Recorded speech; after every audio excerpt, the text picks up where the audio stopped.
Legal है हमारा चंडक का क्रेज को बंद कर दिया गया और कलाई का खुल रहा है। अब अगर वो उन्होंने रेफरेंस दिया, आखिर वो तो एस्पायरेशन ऑफ पब्लिक को ही हाईलाइट करते हैं ना, उनके पास जो जाएगा तो उन्हें उसकी बात करनी है। इसमें कौन सी कबाहत आ गई? वो ठीक है अगर, तो बात ख़त्म हो जाएगी। मुझ पे इल्ज़ामात लगे तो ऐसे इल्ज़ामात मुझ पे लगाए गए तो मुझे कोई परेशानी नहीं हुई। मैं औकाफ खा गया, मैं सिकाफ खा गया। वो कहते हैं हदीस मुबारक का मफहूम है कि वो आखिरी वक्त में याजूज माजूज आएंगे, वो पानी पत्थर गिला दरख्त जो खा जाएंगे। तो मुझे उनके साथ खड़ा किया कि मैं सब कुछ खा गया, अब क्या मैं पत्थर मारूं? मुझे जवाब देना था, मैंने जवाब दिया। मत लगाओ इल्ज़ाम यार। कौंसिल की तरफ से कभी ये स्टेटमेंट आई कि ये जो लोगों ने बेचारों ने 2-2 मरले पर किसी ने मकान बनाया है, किसी ने दुकान बनाई है, उसको तोड़ फोड़ मत करो। कभी कौंसिल से सुना आपने मुग रोड के तलक से क्या हो रहा है? कभी आपने कौंसिल से सुना कि लोरेंस टंगमर रोड तारीखी रोड थी, उसको क्यों नहीं कोई बड़ी एक्स्ट्रा ऑर्डनरी मीटिंग हुई कौंसिल की और उसमें ये इशू रेज़ किया गया मुग रोड को जल्दी खोलो, लोरेंस टंगमर रोड क्यों बंद कर दी गई है? यहाँ पे जो हमारे मंडी से जब पुंछ आएंगे आप धक्के खा रहे हैं। जब मैं एमएलए था उस वक्त लोगों को याद होगा किस किस्म की मैगडमाइज हुई थी, पुंछ से लेकर लोरन तक, सुल्तान पथरी तक, बेलाबाला तक, गगड़ियाँ तक। 300 किलोमीटर हमने मैगडमाइज कराई। वो मैगडमाइजेशन इस वक्त भी मौजूद है जो अल्ताफ़ बुखारी साहब ने शुरू की थी। और कौंसिल ने कभी रेज़ किया कि रात को ये हमारी मैगडमाइजेशन होती है, सुबह ख़त्म हो जाती है, और अगर वो किसी को चाहिए तो मेरे साथ चले, मैं उनको कम से कम 20 रोड्स ऐसी दिखाऊंगा जहाँ 1 महीने पहले मैगडमाइजेशन हुई, आज नाम ही नहीं है कहीं पे। इसमें कभी सुना आपने? कभी वेलफेयर ऑफ पब्लिक कोई बात हुई? बताएं कौन सा पब्लिक इशू है जो रेज़ किया गया है? इस वक्त सड़क की क्या हालत है? आप जब मंडी से पुंछ आएंगे, आप जब मंडी से लोरन जाएंगे, जो 2019 में 20 में सड़क की हालत थी आज वो नहीं है। आज तो सड़क बर्बाद हो चुकी है। कभी आपने सुना इनसे कि इन्होंने इस बारे में कोई बात की? कोई डीडीसी किसी ने बात की? अब जब मैंने प्रोटेस्ट किया था, फिर कोई जम्मू से भागता हुआ आया, जैसे पता चला शाम तांत्रे ने जी वहाँ बहुत बड़ा जलसा कर दिया, प्रोटेस्ट किया है। कोई जम्मू से गया हुआ था, कोई डलहौजी गया था बेचारा, पिकनिक पे छोड़ के आया, भागता हुआ आया, फिर इधर खड़े होकर कहा देखो भाई मैं भी जान दे दूंगा। ठीक है, अच्छी बात है, मैं कह रहा हूँ कोई बात नहीं, नकली करो कुछ करो, लेकिन पब्लिक का इंटरेस्ट यहाँ नहीं है। मुझे एक कोई कौंसिल पता हो ना कि for the betterment of public एक कौंसिल की एक मीटिंग, एक्स्ट्रा ऑर्डिनरी मीटिंग हुई जिसमें ये पास किया गया, उड़ी रोड हमें दे दो, मुग रोड क्यों बंद पड़ी है इसको खोल दो, लोरन रोड क्यों बंद कर दी गई है, क्यों ये सोलर प्लांट जो मंजूर हुआ था या हो चुका है उस पर स्पीड अप करो, पावर की बुरी हालत है, ट्रांसफार्मर जले हुए हैं, इनकॉम्पिटेंट ऑफिसर यहाँ बैठा हुआ है। मुझसे सवाल किया गया तो मैंने जनरल कहा यार गाड़ियाँ तो हैं उनके पास 8-10, जेड सिक्योरिटी उनको 2015 से मिली है। अब बाद में पता चला ये उस गाड़ी की नहीं, ये यहाँ वो जो बीजेपी का कोई डिस्ट्रिक्ट प्रेसिडेंट है, जनरल सेक्रेटरी है। ये नहीं कह रहे हैं कि गुलाम नबी ठेकेदार साहब का बेटा है, नेशनल कॉन्फ्रेंस में रहे हैं, अभी उसके बेटे ने कुछ मजबूरियाँ होती हैं, ज्वाइन करना पड़ता है बीजेपी को, कई मजबूरियों का हल इस वक्त वो भी है। वो मैंने कहा था कि डुबकी लगानी पड़ती है। अब यार क्या हम बीजेपी वाले की गाड़ी अगर मेरे पास आ गई तो वो मुझे उनसे पूछना चाहता हूँ, ये गुलाम नबी ठेकेदार साहब ने 2 घंटे के लिए एहसान किया हम पे, चाहे वो हमसे किराया लें या ना लें। अब ये बताओ ना, 100 गाड़ियों से ज़्यादा है, 10-20 बसें हैं, 30-40 सोमोज हैं, मोटरसाइकिल्स हैं, ऑटोज़ हैं, मेटाडोर्स हैं। यार वो जो इल्ज़ाम लगाने वाला उनकी भी तो डिटेल आवाम को दिखाओ, वो किस किस का मालिक, RSS का उनमें से उस गाड़ी का कौन सा है, कांग्रेस का कौन सा है। क्या यार क्या कर रहे हो, कहाँ तक पहुँच गए हो, क्या हो गया तुम्हें? मैं इसके बारे में इसरार साहब स्टेटमेंट दे चुका हूँ पहले ही, काफ़ी क्लेरिफाई हो चुका है वो सारा। और फिर जब ऐसा इशू हुआ तो मैंने उनसे भी टेकअप किया था, तो उन्होंने ये फरमाया था कि उनके पास कुछ डेपुटेशन गए थे यहाँ से जम्मू में, मिले थे, मेमोरेंडम भी उनके पास 2 हैं।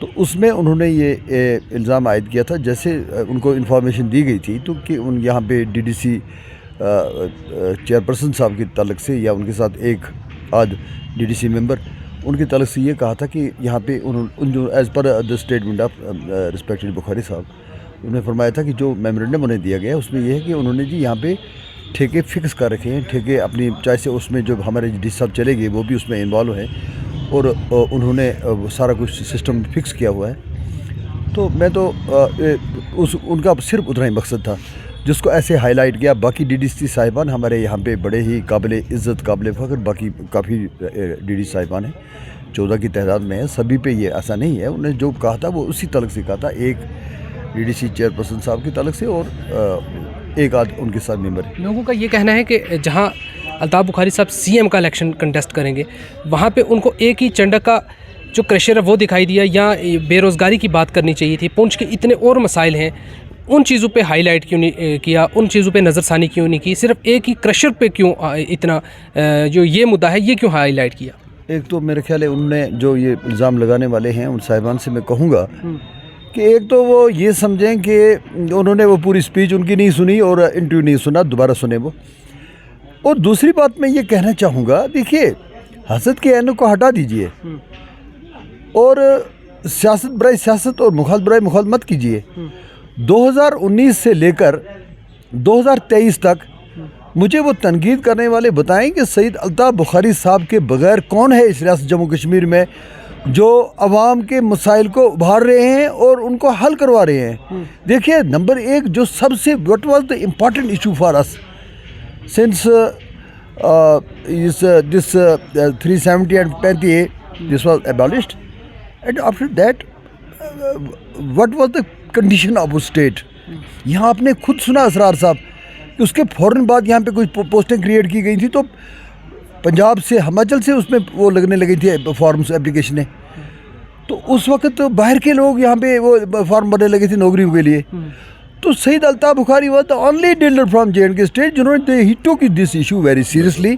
उसके बाद उन्होंने अपने जितने उनके इस वक्त कमांडिंग पोजीशन में है वो जितने भी बड़ी जो पॉलिटिशियन हैं जो आवाम के साथ जुड़े हुए हैं वो सब बुखारी साहब के साथ हैं। एक भारी भरकम डेपुटेशन लिया, प्रधानमंत्री जी से बात की, होम मिनिस्टर साहब से बात की और फिर जाकर ये सर्कुलर निकला कि उसको अबालिश किया गया। डोमिसाइल का सिस्टम चला कि भाई स्टेट की जो नौकरियां हैं सरकारी उस पर सिर्फ स्टेट के बच्चों का हक है। तो ये तो क्रेडिट सईद अल्ताफ़ बुखारी साहब को जाता है। किसने बात की? उसके बाद मैं दूसरी बात आपको बताऊँगा जो लैंड के तलक से, तो लैंड के तलक से सईद अल्ताफ़ बुखारी साहब ने इशू टेकअप किया। प्रधानमंत्री जी को सब बातों का पता नहीं होता है जब तक उन तक बात पहुंचाई ना जाए। तो उनने उनके साथ 20-25 लेजिस्लेटर्स के टाइम मांगा गया, उन्होंने टाइम दिया, तो उनको जब बताया गया तो वो उसके बाद हुआ कि भाई स्टेट में कोई लैंड बाहर से नहीं खरीद सकता है, उसकी कुछ कंडीशंस लगाई हैं। उसके बाद जो 3000 लड़के हमारी जेल में बंद हैं, कोई भी नहीं बोल रहा है कि मुझे बताए कोई पार्टी वाला कोई बोला हो कि भाई उनको छोड़ो। अब ये हाईलाइट किया जब 50,000 की गैदरिंग वाला एक तारीखी जलसा किया बुखारी साहब ने श्रीनगर में, वहाँ उन्होंने सेंट्रल गवर्नमेंट को कहा कि किस पादाश में इनको बच्चों को बंद किया गया है। फिर उसके बाद उन्होंने टेकअप किया इशू को होम मिनिस्ट्री के साथ, लेफ्टिनेंट गवर्नर साहब के साथ। तो फिर जाकर एक सेल उन्होंने कायम किया अपनी पार्टी का, जिन्होंने डोर टू डोर जाकर उन बच्चों को जो इस वक्त कैद व बंद की सूरतें बर्दाश्त कर रहे हैं उनसे पूछा किस वजह से वो बंद हैं। और the issue was taken up with the agencies with the central government, और उसमें काफ़ी बच्चों को छोड़ दिया गया है और सिंध वो चल रहा है सिलसिला। एक चीज़ में सब सुन लें पहले। और दूसरी बात मैं ये कहूँगा कि लैंड रो हुआ, जम्मू कश्मीर अपनी party was the only party who raised this issue through protest in all district headquarters of Jammu Kashmir state. मुझे और बताएं और किस तरह पूरी स्टेट के 20 अजला में हमारा प्रोटेस्ट हुआ।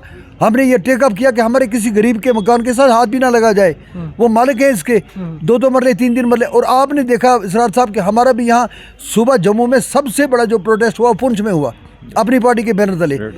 मैं हैरान हूँ। और उसके बाद आप एक और चीज़ बताना चाहता हूँ आपको, मुझे बताएं ये जो हमारे मैं कहता रहा हूँ कि हमारी मोदी जी की जो सरकार है इसमें द बेस्ट मिनिस्टर हैं गडकरी साहब, वो यहाँ आए। तो मुझे बताएं पुंछ की टंगमरग रोड का, लोरन टंगमरग रोड का किसने इशू उठाया? मुगल रोड का किसने इशू उठाया? श्रीनगर जब पुंछ को उड़ी के साथ जोड़ने के लिए जो इशू प्रोजेक्ट हो रहा है उसको किसने हाईलाइट किया? ओनली एंड ओनली बुखारी साहब। अब मैं आवाम से ये कहना चाहता हूँ कम से कम अल्लाह का ये फरमाना है भाई, जब तक तुम उस आदमी इंसान का शुक्र नहीं अदा करोगे मेरा भी नहीं कर सकते हो। मैं ये कह रहा हूँ इस वक्त मैदान में मर्द मैदान सिर्फ बुखारी साहब हैं और आप कह रहे हैं कि उन्होंने इशू नहीं को उठाया। अब जो ये डिस्ट्रिक्ट डेवलपमेंट बोर्ड की तलक से बात की वो मैंने आपसे कह दिया, वो ये था, मैं सारे मेंबर्स को ये कहना चाहता हूँ और उनका किसी कोई और क्यों हुआ ऐसा। उनको मैंने आपसे कहा डेपुटेशन 2 मिले और 2 मेमोरेंडम है उनके हमारे ऑफिस में पड़े हैं जम्मू में। जो लोग मिले डेपुटेशंस के, उन्होंने ये कहा जी कि उन्होंने एक मिसाल दी, उन्होंने उनको लिखाया कि सर हम एक मिसाल देना चाहते हैं आपको कि there is a span of 1 kilometre between Chandak crusher and Kalai crusher. तो अगर एक लीगल है हमारा चंडक का क्रश को बंद कर दिया गया और कलाई का खुल रहा है, अब अगर वो उन्होंने रेफरेंस दिया, आखिर वो तो एस्पायरेशन ऑफ पब्लिक को ही हाईलाइट करते हैं ना, उनको पास जो जाएगा तो उन्हें उसकी बात करनी है। इसमें कौन सी कबाहत आ गई? वो ठीक है अगर, तो बात ख़त्म हो जाएगी। मुझ पे इल्ज़ामात लगे तो ऐसे इल्ज़ामात मुझ पे लगाएंगे तो मुझे कोई परेशानी नहीं हुई। मैं औकाफ खा गया, मैं सिकाफ खा गया। वो कहते हैं हदीस मुबारक का मफहूम है कि वो आखिरी वक्त में याजूज माजूज आएंगे, वो पानी पत्थर गिला दरख्त जो खा जाएंगे। तो मुझे उनके साथ खड़ा किया कि मैं सब कुछ खा गया, अब क्या मैं पत्थर मारूं? मुझे जवाब देना था, मैंने जवाब दिया। मत लगाओ इल्ज़ाम यार, आप मुसलमान हो। ताजदार कायनात अलैहिस्सलाम के फरमान मुक़द्दस का एक फरमान हदीस मुबारक का मफहूम है कि जब तक इल्ज़ामात की आप तहकीक ना करो उसको आगे ना बढ़ाओ। शाह साहब, एक चीज़ मैं जानने की कोशिश करूँगा, जिस तरह अल्ताफ़ बुखारी साहब ने ये बयान दिया कि DDC कौंसल जितनी भी पुंछ की है सारी करप्ट है, क्या आप इस बयान से मुतफिक हैं? क्या आप इस बयान को मानते हैं कि पूरी कौंसल जो है करप्ट है? नहीं, मैं नहीं मानता हूँ, ना ही बुखारी साहब मानते हैं। उनका मकसद नहीं था पूरी कौंसिल करप्ट है, उन्हें ये कहा था कौंसिल करप्ट है। कौंसिल से हेडेड बाय चेयरपर्सन, उन्हें ये फरमाया था। मैंने आपसे कह दिया वो मुतल्लक था उनका चेयरपर्सन से और उनके साथ एक आध मेंबर से, उन्हें ये बात की। तो ये पूरी कौंसिल दूसरी पार्टी के पूरी कौंसिल के तलक से कोई भी बात नहीं ऐसी जो उन तक मेमोरेंडम पहुंचा है। अगर किसी को दुख हुआ, तकलीफ हुई, तो मैं जब जम्मू जाऊंगा मैं मेमोरेंडम बुलाकर उनको दिखा दूंगा। ये भाई अवाम जाएगी बुखारी साहब के पास, वो तो छोटे बड़े से मिलते हैं, वो तो एक एस्पायरेशन है इस वक्त अवाम की, उमंगों के इस वक्त एक। और ये कहना कि पुंछ की DDC जो कौंसिल है इन्होंने रिकॉर्ड तोड़ दिया है करप्शन में। वो देखिए, अब जब ये बात हाईलाइट हुई है, एजेंसीज बैठी है यहाँ, डिस्ट्रिक्ट एडमिनिस्ट्रेशन बैठी है, वो देखेंगे। अब हमारे पास भी बहुत से इशू हैं, लेकिन हम कभी मुखालफत नहीं करते। वक्त आने पर इंशाल्लाह जब वक्त हमें प्रॉपर मिलेगा तो हम बताएंगे इस वक्त हालत क्या है। आप देखें ना, आप देखें जैसे इसरार साहब यहाँ पे इश्यूज हैं। कौंसल को आपने सुना कभी कौंसल की तरफ से कभी ये स्टेटमेंट आई कि ये जो लोगों ने बेचारों ने 2-2 मरले पर किसी ने मकान बनाया है, किसी ने दुकान बनाई है, उसको तोड़ फोड़ मत करो? कभी कौंसल से सुना आपने मुग रोड के तलक से क्या हो रहा है? कभी आपने कौंसल से सुना कि लोरन टंगमर रोड तारीखी रोड थी, उसको क्यों नहीं कोई बड़ी एक्स्ट्रा ऑर्डनरी मीटिंग हुई कौंसल की और उसमें ये इशू रेज किया गया, मुग रोड को जल्दी खोलो, लोरन टंगमर रोड क्यों बंद कर दी गई है? यहाँ पे जो हमारे मंडी से जब पुंछ आएंगे, आप धक्के खा रहे हैं। जब मैं MLA था उस वक्त लोगों को याद होगा किस किस्म की मैगडमाइज हुई थी, पुंछ से लेकर लोरन तक, सुल्तान पथरी तक, बेलाबाला तक, गगड़ियाँ तक। 300 किलोमीटर हमने मैगडमाइज कराई। वो मैगडमाइजेशन इस वक्त भी मौजूद है जो अल्ताफ़ बुखारी साहब ने शुरू की थी। और कौंसिल ने कभी रेज़ किया कि रात को ये हमारी मैगडमाइजेशन होती है, सुबह ख़त्म हो जाती है, और अगर वो किसी को चाहिए तो मेरे साथ चले, मैं उनको कम से कम 20 रोड्स ऐसी दिखाऊंगा जहाँ 1 महीने पहले मैगडमाइजेशन हुई, आज नाम ही नहीं है कहीं पे। इसमें कभी सुना आपने कभी for the welfare of public कोई बात हुई? तो मैं वो नहीं कहता, वो मैं क्यों करूँ मुखालफत, वो हम वक्त आने पर बात करेंगे। मैं आपसे ये कह रहा हूँ जो 2019 के बाद मैगडमाइजेशन हुई उनकी हालत देखें ना इस वक्त कहाँ पे है। तो ये कभी अभी आपको मैं एक मिसाल दे रहा हूँ, मंडी बाजार है हमारा, मेरी नज़रों में इन 2 साल में 3 बार वहाँ मैगडमाइजेशन हुई, 3 बार हो चुकी है। आज देखें ना जाकर, क्या कोई निशान है मैगडमाइजेशन का? ये क्या बात है? इसमें क्यों नहीं? इसलिए कि जब चीज़ों में मिलावट हो जाती है ना, वो चीज़ें फिर प्रॉपर नहीं रहती है। जब दूध में पानी मिल जाता है ना, फिर वो दूध खालिस नहीं रहता। कहीं ना कहीं करप्शन हो रही है, तो इसमें क्या शक है? क्यों मैगडमाइजेशन क्यों उखड़ जाएगी जब तक इसमें कहीं मिलावट नहीं है? मिलावट हो रही है ना, तो तभी जाकर बोल भी नहीं रहा कोई, भाई ये महीने पहले डाल दी, ये क्यों उतरी? बोल ही ना है कोई। शाह साहब, एक मैं स्टैंड क्लियर करना चाहता हूँ आपका। क्या आप मानते हैं DDC कौंसिल या DDC BDC बनने के बाद जो डेवलपमेंट थी वो बूस्ट हुई, या इससे पहले जो जैसे माहौल चल रहा था वैसे ठीक था? देखो मेरे अजीज़, मैं एक बात आपको बताना चाहता हूँ वेरी फ्रैंकली। यहाँ पे जब 370 और 35 को उड़ाया गया, अब ये मोदी जी का ख्वाब था, उन्होंने तकरीरें भी की, उन्होंने हाईलाइट किया कि अब जम्मू कश्मीर के अवाम को बेहतर सुविधा मिलेगी, अब उनको भूल जाएगा 370। उस तलक से उन्होंने ख़जाने खोल दिए। 370 भूल जाएं लोग, 35 से भूल जाएं। उसमें जो अच्छी बात थी वो थी मेरी नज़रों में, देखिए अच्छाई को भी याद करना चाहिए, बुराई को भी याद करना चाहिए। जो अच्छी बात थी वो ये थी कि बैक टू विलेज जो प्रोग्राम बना, पंचायत से जाकर उन ऑफिसर्स मिले, उन्होंने रिपोर्ट मुरतब की, वो चली गई मरकज़ में, वहाँ से उस पर इशू टेकअप हुआ। जो पंचायतों ने रिकमेंडेशन की थी उसको, उस पर जब रोड निकली, उस पर कोई काम हुआ, तो वो भी DDC मेंबरान ने अपने थैले में डालना शुरू कर दिया। ये मेरा ख्याल तौहीन थी पंचायत की भी, सरपंचों की भी, पंच हजरात की भी। उनको कहना चाहिए था कि ये जो रोड चली है ये उस पंचायत की कारस्तानी है, कारकर्दगी है, ये उनकी रिकमेंडेशन पे हुआ, ऐसा नहीं हो रहा। वो हर चीज़ ढैले में डाले, नंबर 1। नंबर 2 मैं डीडीसी मेम्बरान साहिबान को गुजारिश करना चाहूँगा, वेदर दे आर बीडीसी मेम्बरान, चेयरपर्सन है, कोई भी who so ever is there, who they are elected, उनको एक बात कहना चाहूँगा, मैं एमएलए रहा हूँ। I have raise the issue of old age pension on the floor of assembly so many times. बहुत दुआई दी मैंने कि भाई मेरे डिस्ट्रिक्ट में 15,000 केसेस पेंडिंग पड़े हैं यार, पेंशन क्यों नहीं कर रहे, उनका हक बनता है, वो हमारी शान है बुजुर्ग जो है हमारे भारत के। तो वहाँ पे मुझे जवाब ये मिलता था कि the issue has been taken up with central government, और सेंट्रल गवर्नमेंट सोई हुई थी। अब क्या हुआ कि जब मोदी जी ने इसको 35A को ख़त्म किया तो उन्होंने हज़ारों की तादाद में वो ख़त्म करवा दिया, सारे पैसे ओल्ड एज पेंशन के रिलीज़ कर दिए, पेंडिंग फॉर्म क्लियर कर दिए, सबको पेंशन मिलने जा रही है। अब चलिए इस साल वो थोड़ा उन्होंने पता नहीं क्यों डर गए वो, तो वो इस बार फॉर्मेलिटी में घुसा दिया लोगों को।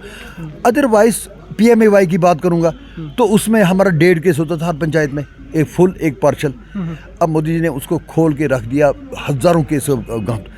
इसको अपने थैले में न डालें, इसको उसी के लिए रहने दें जिसने पैसे निकाले डाले हमें, तो हम वो बाद में हिसाब करेंगे कि ये बेहतर था हमारे लिए कि 370 का उड़ाना बुरा था, वो हम बाद में बात करेंगे। लेकिन मैं ये कहना चाहूँ जो उन्होंने पर्सनल कोई बात की है तो हाईलाइट किया है तो वो करें। पंचायतों का अपमान मत ना करें, पंचायतों की बेइज्जती ना करें, सरपंचों को का अपमान ना करें, जो उन्होंने काम किया वो बताएं, ये उनका क्रेडिट है सबको आपने। तो उसके बाद आप मुझे बताएं कौन सा पब्लिक इशू है जो रेज़ किया गया है। इस वक्त सड़क की क्या हालत है, आप जब मंडी से पुंछ आएंगे, आप जब मंडी से लोरन जाएंगे, जो 2019 में 20 में सड़क की हालत थी आज वो नहीं है। आज तो सड़क बर्बाद हो चुकी है। कभी आपने सुना इनसे कि इन्होंने इस बारे में कोई बात की, कोई डीडीसी किसी ने बात की? अब जब मैंने प्रोटेस्ट किया था फिर कोई जम्मू से भागता हुआ आया, जैसे पता चला श्याम तांत्रे जी वहाँ बहुत बड़ा जलसा कर दिया, प्रोटेस्ट किया है। कोई जम्मू से गया हुआ था, कोई डलहौजी गया था बेचारा, पिकनिक पे छोड़ के आया, भागता हुआ आया, फिर इधर खड़े होकर कहा देखो भाई मैं भी जान दे दूंगा। ठीक है, अच्छी बात है, मैं कह रहा हूँ कोई बात नहीं, नकली करो कुछ करो, लेकिन पब्लिक का इंटरेस्ट यहाँ नहीं है। मुझे एक कोई कौंसल पता हो ना कि for the betterment of public एक कौंसिल की एक मीटिंग, एक्स्ट्राऑर्डिनरी मीटिंग हुई जिसमें ये पास किया गया, उड़ी रोड हमें दे दो, मुगल रोड क्यों बंद पड़ी है इसको खोल दो, लोरन रोड क्यों बंद कर दी गई है, ये सोलर प्लांट जो मंजूर हुआ था या हो चुका है उस पर स्पीड अप करो, पावर की बुरी हालत है, ट्रांसफार्मर जले हुए हैं, इनकॉम्पिटेंट ऑफिसर यहाँ बैठा हुआ है, उसको पता ही नहीं है किस किस जगह ट्रांसफार्मर जला है। मैंने सुना अभी कि वो रिटायर हो रहा है। अब मैं चाहता हूँ अल्लाह करे उसको इज़्ज़त के साथ रिटायर हो जाए, और फिर मैं PDD वालों से कहूँगा कोई कम्पिटेंट ऑफिसर भेजो यहाँ, बिजली का पानी का कम्पिटेंट ऑफिसर होना चाहिए, कोई एनर्जेटिक होना चाहिए। इन नालायक के सोए हुए लोगों को मत भेजो यहाँ, लोग परेशान हैं। तो ये कभी सुना आपने ऐसा किया? उन्होंने कभी नहीं करते हैं। बहरहाल मैंने एक बार अजीज़ कहा था, जो एंड पर मैं आपसे बात कहूँगा, मैंने एक बार कहा था, मुझे क्वेश्चन किया गया था कि पुंछ क्यों पीछे रह गया। ये सब सवालों का जवाब है। मुझे वहाँ सवाल किया गया था, जावेद राही साहब मुझे सवाल कर रही थी, आज ये 2016 की बात है। तो मैंने उन्हें कहा था कि what is the basic issue, that is ours leaders of Poonch, they are contractors converted politician. वो पहले ठेकेदार बने, उसके बाद सियासी आदमी बने, लीडर बने। तो वो जो ठेकेदारी का चस्का है वो साथ साथ चलता रहता है। ठेकेदार का असूल ही होता है, मैं मेरे बाल साहब खुद ठेकेदार थे, उसका ये असूल होता है कि कहीं लाख का ठेका मिला तो उसमें कम से कम 30,000 मुझे बचाना चाहिए, मुझे क्या बचेगा। तो ये एक उसकी आदत होती है। तो हमारी बदकिस्मती ये है कि हम यहाँ पर क्या देख रहे हैं, कंट्रैक्टर्स कन्वर्टेड पॉलिटिशियन। तो वो हमें नुकसान हो रहा है, उसमें कोई शक नहीं है। अब हमारी सियासत कहाँ आ गई है मेरे अजीज़, मैं आपको एक और बात बताऊँ। अभी सईद अल्ताफ़ बुखारी साहब तशरीफ लाए, मंडी में जलसा हुआ, अच्छी बात है। देखिए सियासत में ये होता है, हमने जलसा किया तो कोई और पार्टी करे, वो भी करे वहाँ पे, वो दिखाई कि भाई नहीं हम ज़्यादा इनसे, यही होता है उसमें। और क्या होता है, उस पर मुझ पे इतने घिनौने इल्ज़ाम लगाए गए, उसकी भी कोई बात नहीं। एक गाड़ी हमने, चूँकि हमारी यूथ ये चाह रही थी कि भाई एक गाड़ी जो है उसमें ओपन उसमें खड़ा किया जाए, बुखारी साहब को रोड शो किया जाए। तो हमने जब यहाँ इशू ये आगे पीछे किया, गाड़ी कहीं मिली नहीं। तो हमारे एक मशहूर और मारूफ एक सोशल एक शख्सियत है, गुलाम नबी मीर ठेकेदार साहब, जिनको नबा ठेकेदार साहब भी कहते हैं, जो हिंदू मुस्लिम सिख किसी की परेशानी में साथ होते हैं। मेरे एक अजीज़ ने उनको फ़ोन किया कि जनाब हमें एक गाड़ी 2 घंटे के लिए चाहिए। उन्हें कहा जी ले जाना, कोई बात नहीं। अब ले गए हम गाड़ी, उस पर खड़े हुए, मुझसे सवाल किया, आई वॉज अनअवेयर ये किस गाड़ी की बात, मैं वो जो जम्मू से आई जी गाड़ी में, ये अपने अल्ताफ बुखारी साहब, मुझे नहीं था पता इस बारे में कौन सी गाड़ी की बात कर रहे हैं। तभी आपने जेड सिक्योरिटी का जिक्र किया था। हाँ, इसी वजह से सुने साहब, अब हुआ ये कि मुझसे सवाल किया गया तो मैंने जनरल कहा यार गाड़ियाँ तो हैं उनके पास 8-10, जेड सिक्योरिटी उनको 2015 से मिली है। अब बाद में पता चला ये उस गाड़ी की नहीं, ये यहाँ वो जो बीजेपी का कोई डिस्ट्रिक्ट प्रेसिडेंट है, जनरल सेक्रेटरी है, ये नहीं कह रहे हैं कि वो गुलाम नबी ठेकेदार साहब का बेटा है, नेशनल कॉन्फ्रेंस में रहे हैं, अभी उसके बेटे ने कुछ मजबूरियाँ होती हैं, ज्वाइन करना पड़ता है बीजेपी को, कई मजबूरियों का हल इस वक्त वो भी है, वो मैंने कहा था कि डुबकी लगानी पड़ती है। अब यार क्या हम बीजेपी वाले की गाड़ी अगर मेरे पास आ गई तो वो मुझे उनसे पूछना चाहता हूँ, ये गुलाम नबी ठेकेदार साहब ने 2 घंटे के लिए एहसान किया हम पे, चाहे वो हमसे किराया लें या ना लें। अब ये बताओ ना, 100 गाड़ियों से ज़्यादा है, 10-20 बसें हैं, 30-40 सोमोज हैं, मोटरसाइकिल्स हैं, ऑटोज़ हैं, मेटाडोर्स हैं। यार वो जो इल्ज़ाम लगाने वाला उनकी भी तो डिटेल आवाम को दिखाओ, वो किस किस का मालिक, आरएसएस का उनमें से उस गाड़ी का कौन सा है, कांग्रेस का कौन सा है। क्या यार क्या कर रहे हो, कहाँ तक पहुँच गए हो, क्या हो गया तुम्हें। अब गाड़ियों का जनरल सेक्रेटरी तो बीजेपी क्या है, BJP is ruling over India, 370 उड़ाया बीजेपी ने, तो फिर भी तो हमें अप्रोच करना पड़ा बीजेपी को हो कि इस पर बैन लगा दो, कि कौन करेगा। और इशू इस वक्त ख़त्म हो चुका है, अब वो भी तो हमें सेंटर से टेका, we are part and parcel of India our country, हमारा जो भी है सो वो भारत से ही है, मरकज़ से ही है। ये लोग ऐसे कर रहे हैं जैसे कहीं से उधर से खाना काबा से आए हैं।